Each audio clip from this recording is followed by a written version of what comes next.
Welcome into a Catalina's Cowboys Corner and CFB with JD collab. I'm Paul Catalina alongside JD Bickel. Please subscribe to his channel, CFB with JD. Or if you're watching it on CFB with JD, please subscribe to this channel, 365 Cowboys. It'd be nice. He's got a bunch. I don't have any. I think it has to do with people being superficial with looks, but that's just me. That's just me. Anyway, we're here because it's broken down. It's breakdown time after the draft. Cowboys' first 4 picks: Tulsa offensive lineman Tyler Smith, Ole Miss linebacker Sam Williams, South Alabama wide receiver Jalen Tolbert, and Wisconsin tight end Jake Ferguson were the first 4 picks of the Cowboys. We're going to break those down on film for you. I'll give you what I think of the draft. JD will tell you about these players, and I'll just tease it with I am lukewarm, to say the least, on this draft for the Cowboys. Strong 2009 vibes. But first, let's turn it over to JD. He's got some film on the first-round pick at 24, Tyler Smith. The Cowboys picked this guy over Jermaine Johnson, JD, and I'll tell you, I understand that as a Florida State alum, a little biased on Jermaine Johnson. I do not think there was a better player on the board than Jermaine Johnson. Jermaine Johnson was an area of need for the Cowboys, as was Tyler Smith. So I think they might have drafted for need over talent here, which is never a good thing. But let's break down Tyler Smith, who's going to play guard this year for the Cowboys, but he's a tackle at Tulsa. Yeah, he's no Jermaine Johnson, but he did some good things last year for Tulsa at left tackle. The first thing that I love to see from Tyler Smith, he's got pretty good movement. I mean, he's not going to run a 4.44 or anything crazy like that, but laterally, he's pretty decent. So right here against good competition in Ohio State, they're going to have pressure coming from the outside and the inside. So his responsibility is to help here and then get back outside to that defensive end to make sure his quarterback doesn't get killed. Watch what he does. Perfect. So we're going to check right here. Just gives him enough. Just gives him a little bit of a nudge to keep him at bay. Because if he doesn't, he has a chance to speed rush past his guard right there. Gives him a little help here, gets back outside and takes care of this defensive end. That's a hard block to make. And again, Tulsa does what Tulsa does, so that's fine. But that's a hard block to make, to have to help on the inside and then get back outside to what I'm sure is an elite defensive end for Ohio State. It's pretty impressive. He also does some things that you like in the run game. He's got a little bit of nastiness to him. Like you said, gonna play guard at the next level. It's not, Power 5 competition, but Cincinnati played for the playoff last year. Right here, simple outside zone. He's gonna get down to take care of his man. Watch how he drives him. Just takes him for a ride. Takes him to school. All the way down to the end zone. Get in the paint. Big time athleticism as well as some good power from his lower body. So I'm excited to see how he translates to that guard position. Well, I think he'll probably be better at guard than he was at tackle. I don't absolutely hate the pick because he was probably one of the better offensive linemen on the board, but probably maybe around early. The Cowboys tend to do this sometimes when they think they've outthought people. My concern with him is the big knock on Tyler Smith is penalties, holding penalties. What was the Cowboys' problem last year?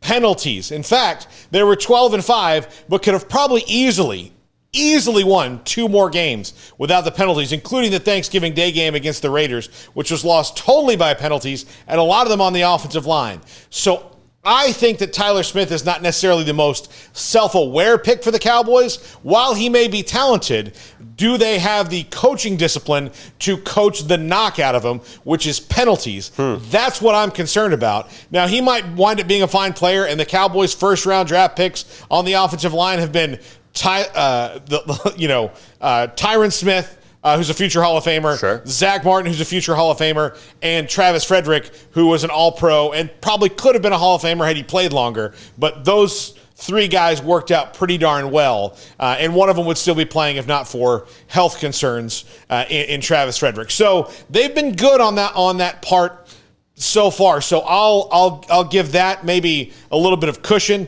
It just makes me wonder if this particular coaching staff, which again may not be in place next year, are the right guys to coach the holding penalties out of them, considering that they have an offensive lineman in Connor Williams, who was a second-round pick a few years ago, who's no longer with the team and on his way to the Miami Dolphins because of those holding penalties. And you wonder if that transition to guard will help take some pressure off him, because it feels like at tackle at times, You're kind of on an island. Guys are running fast at you, whereas you maybe can help with the center, get some help from your tackle if you're at guard. So we'll see. But another guy that people are really excited about, it sounds like Sam Williams. And Sam Williams did some good things last year at Ole Miss. This play jumped off film to me. He's going to get a double team. It's a big-time play right here. It's 4th and 1. They got to get a stop. They're just going to run right at him. They're going to run right at Sam Williams. And right here, look at the way he takes on 2 blockers.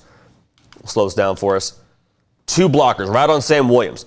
In theory, you're getting blown back. That's just simple arithmetic. 2 against 1, it's not a good look. Got his man coming downhill right here. He has to find a way to stand in the gap and take on both guys to create carnage to allow someone to get to this running back and get a stop. Watch what he does. Not only takes on both blockers, does a good job getting low and then gets back up against these blockers. Good. Low center of gravity. That's low man wins. Pushing against this pile. Creates carnage. Guys get there. Play through the whistle. I absolutely love that from Sam Williams. So in addition to that power, you also got some speed coming off the edge. Right here, he's going to just race to the quarterback and get there. It's a triple crown here. I mean, he's going to get the sack, he's going to get the strip, and the recovery. And then look at the wheels here. Takes off. Nobody's catching him. Party in the end zone.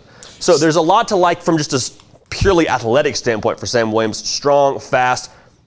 I mean, strong and fast seems like the name of the game in the defensive line for the NFL, but Paul, what are your thoughts? An area of need, and a guy that actually we heard throughout the draft process the Cowboys really like. Spent a lot of time with him at the Combine and at his pro day. The Cowboys individually working with him. Dan Quinn must really like him. I trust Dan Quinn's assessment. He's been pretty good at this, identifying defensive talent. I mean, this is a guy who coached his team to a Super Bowl when he was in Atlanta. Granted, it was one of the biggest collapses in the history of sports in that game, but that's neither here nor there. His identifying of defensive talent is really second to none. So if he likes him, I like him. I just think it was a little bit too early on Sam Williams, given the fact that the rest of the evaluators thought, well, maybe they could get him later.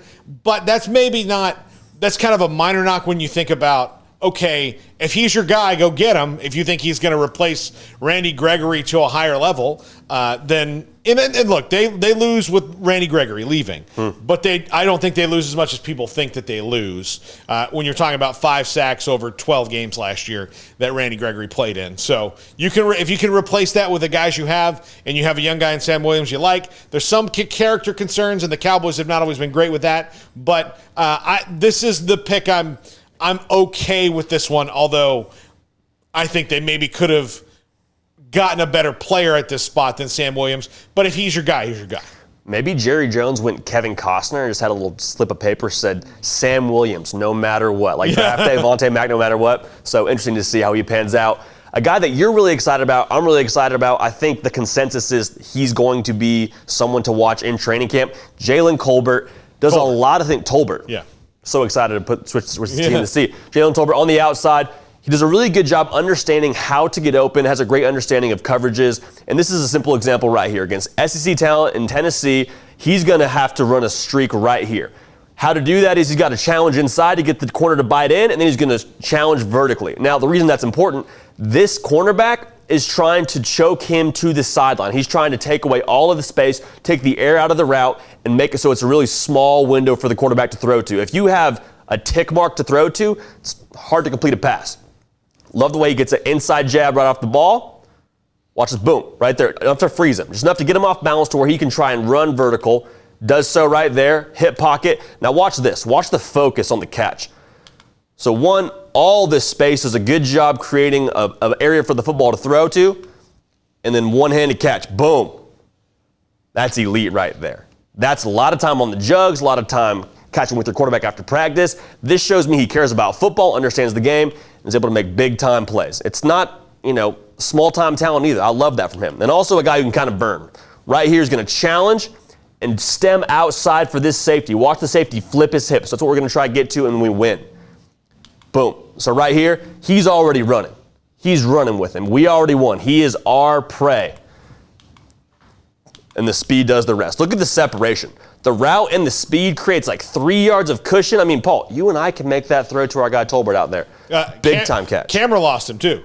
Camera lost him. Yeah, camera lost him. It was probably like ESPN2, no knock on them, but big-time play by Tolbert. Lots to like there. Jalen Tolbert is the pick in the class I'm the most excited about. I think part of the reason he's in the third round is because he went to South Alabama, and I think that's a little bit of probably biased towards the smaller schools, but there are guys that, they go to South Alabama because they probably needed to be at South Alabama to start out with, and then maybe they outplay their, where they are. And we're just now seeing the era of where guys like Jalen Tolbert in the next 5-10 years will probably get noticed at South Alabama by the time they're a sophomore, and they'll be at Tennessee or Georgia or somewhere else. I'll give you an example. Albany has a kid that just transferred to Florida State named Jared Verse.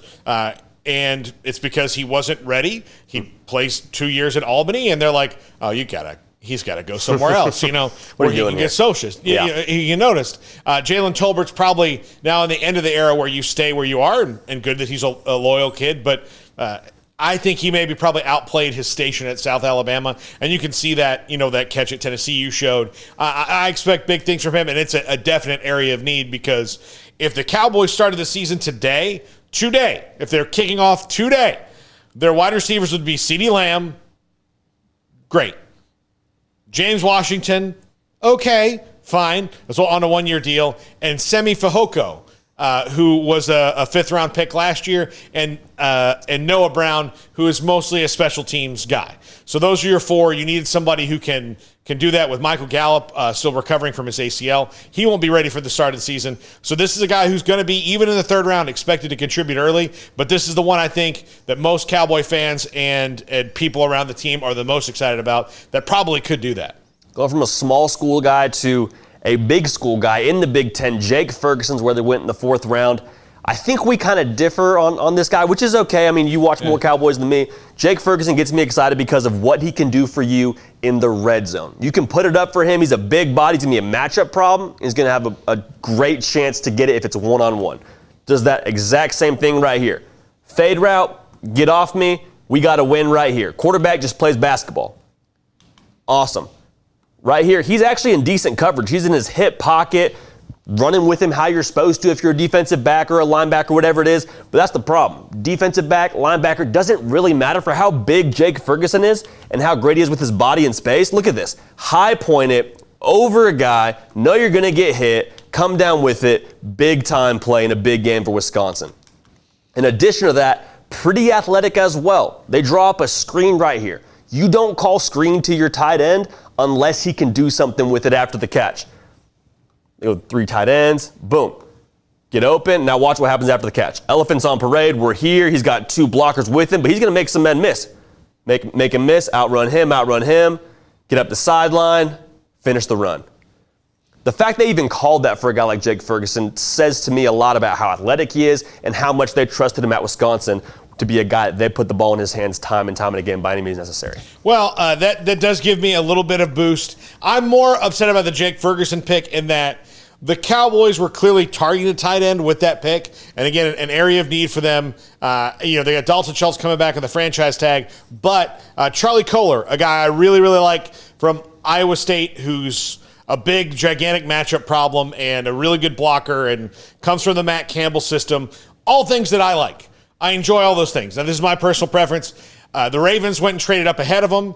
And I will tell you this. If you can take one incontrovertible truth from anything I say to you, the Baltimore Ravens are better at drafting than the Dallas Cowboys are. I know that may not sound. I'll take it. Yeah, that may not sound like that might be saying like, yes, Cindy Crawford is better looking than Mama Fratelli than the Goonies. Yes, I get it. Those are two things that are. I mean, it's kind of obvious. But when the Ravens did that, it makes me worry about the guy the Cowboys have behind it, and that's maybe it. Maybe I'm more upset about the Cowboys' overall evaluation, particularly in this round, in the fourth round, outside of Dak Prescott. They've not really hit. So, but that looks good. I like that. He's going to have to contribute right away as well because the Cowboys' other backup tight end is Jeremy Sprinkle. So, and he might wind up, Jake Ferguson might wind up being the starter if they don't want to go big money for Dalton Schultz in 2023. So, this is an area of need. I like what I saw here, but just of the 4 picks that we saw, what do you think about their ability to contribute at the next level in the NFC East and overall in the bigger picture for a 12-5 team in the NFC? At the very least, I think you got some guys that can play a role. Like you said, Jake Ferguson, he might not be your starter day one. Maybe he will be, but at the very least, can contribute something for you in the red zone, similar to Sam Williams. I don't know how much they're going to ask him to play early. He might be the guy day one, but he's going to be someone who can get after the quarterback. Similar to Tolbert, can go deep, take the top off the defense. So there's a lot of things to where, will they be the starter day one, your go-to guy? I mean, depends on how they do in training camp, but there's guys that can contribute and play a role, if nothing else. If they stick around, I think will be if they can play past that role, but some guys that can add to what everyone else is bringing to the party. Yeah. Now, my overall assessment of this draft is in the C- range. And I might have bumped that up after a couple days of distance from a D. I thought they reached a lot on certain places. I think that they did not go best player available. I think they felt they had too many needs, and that's their fault. This entire offseason for the Cowboys has been the offseason of meh. I mean, everything they do is like they're not involved in free agency. Well, they haven't really done that in 10 years, but there's a couple guys out there you could get for some nice little money, and they don't do it, and then everybody else in the league seems to be able to get what they want and not worry about the salary cap. And for the Cowboys, it seems to be real. So 31 out of 32 teams don't believe in the boogeyman, but the Cowboys do. So that's where I kind of feel like they are, and this draft was kind of an encapsulation of that. Although they've drafted well in the past, and we'll see, but is it just meh? I mean, I guess that's how I feel about it when this is a team that had 12 wins last year, and the goal shouldn't be to stay status quo with the Cowboys. It's been almost 30 years since they've won a Super Bowl. Almost 30 years. People have been born and died, and generations passed. Presidents have changed. Things have changed in the entire world. Lots going on. Yeah, a lot's going on. Yeah. The Cowboys have been they have 3 playoff wins since 2000. I mean, Paul, I'm an Atlanta Falcons fan. Yeah. And so it's hard for me to hear you say, hey, we haven't won in 30 years. I'm like, man, we haven't won one ever. We've never, ever won one. We were however many minutes it was away from winning a Super Bowl, and then they blew it. So, I mean, there's a lot, I think, to like about this draft class. If I had to give a grade, I'd probably go B-. Now, I'm interested to hear your take on it because of the way that you're watching the Cowboys. I'm just watching the college game. I'm not watching the pro game quite as much as you are. So how they translate will obviously be a big factor. I mean, look, they drafted a linebacker from LSU and Clark in the 5th round who I know you watched him. He's a really good player. Yeah. The problem with him is he's not playing this year. He had spinal fusion surgery on March 24th. He's not playing this year. I don't know why they think that they're good enough to give people redshirt years. They're not. And look, he might wind up they did a redshirt year with Jalen Smith, and it worked out in the short term for him, and he was a 2nd-round pick. This guy's a 5th-round pick. More happy with him giving a redshirt year there, but even still, this is a team that needs guys today. They have a lot of holes. They did not fill in free agency, and using one of the picks, one of the things you were going to use for a guy who may never play for you. I mean, they expect him to have a full recovery, but what if he comes back from that and stinks? There's all these things that happen. It's just, I think they think they're better than they are. And I think that if they would adjust their prescription a little bit, so to speak. Sure. And they'd be like, oh, okay, well, we're okay, but that's not good enough. Yeah. I think they think they're better than they are. But 3 playoff wins since 2000, and this is a draft to me that shows you why. And look, I know the Ravens haven't won a Super Bowl in, just under a decade, but they're always there. They're always competing. They're always drafting well. They seem to solve their problems, and they were right next to the Cowboys in every round. And every time they picked, they'd be like, well.